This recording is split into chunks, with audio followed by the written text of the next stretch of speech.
Music studio Bakhri बाजार।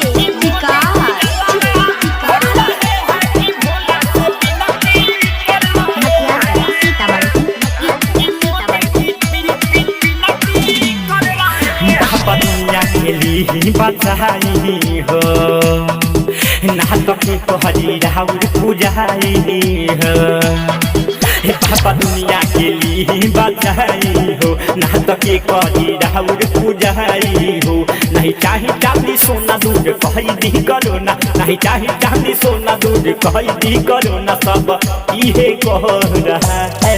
पूरा दुनिया में त्राहिमाम भइल बाटे, अब रहुए कुछ उपाय लगाई कोरोना के भागाई। मोदी जी जलावा घूर रहे हैं कि बाबा से विनती कर रहे हैं कि मोदी जी जलावा घूर रहे हैं कि भोला से विनती कर रहे हैं।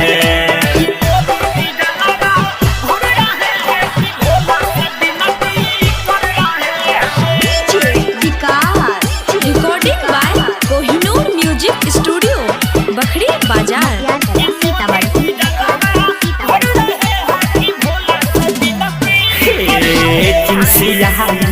संताबाही नहीं खे कर दवाई हो रउए ऊपर बाटे भरोसा ली सबके बचाई हो।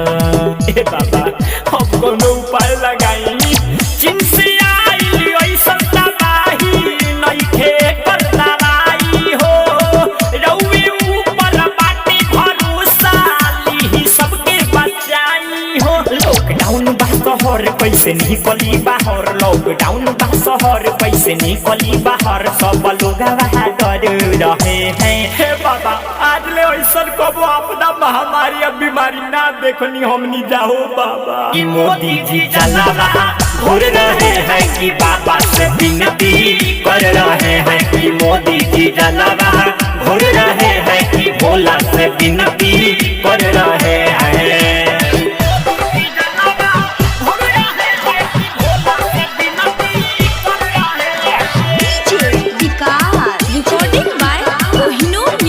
स्टूडियो बखरी बाजार।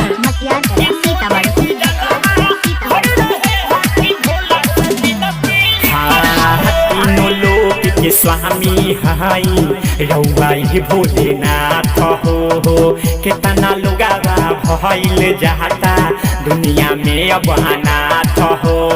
हे बाबा कोनो उपाय लगा के बचाई, तीनों लोक के स्वामी हाई रउए भोलेनाथ हो केतना लोग भइल जाता दुनिया में अब अनाथ हो।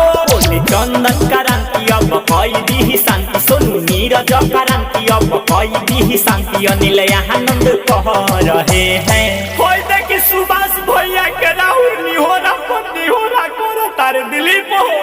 कि मोदी जी जलावा घूर रहे हैं कि बाबा से विनती कर रहे हैं कि मोदी जी जलावा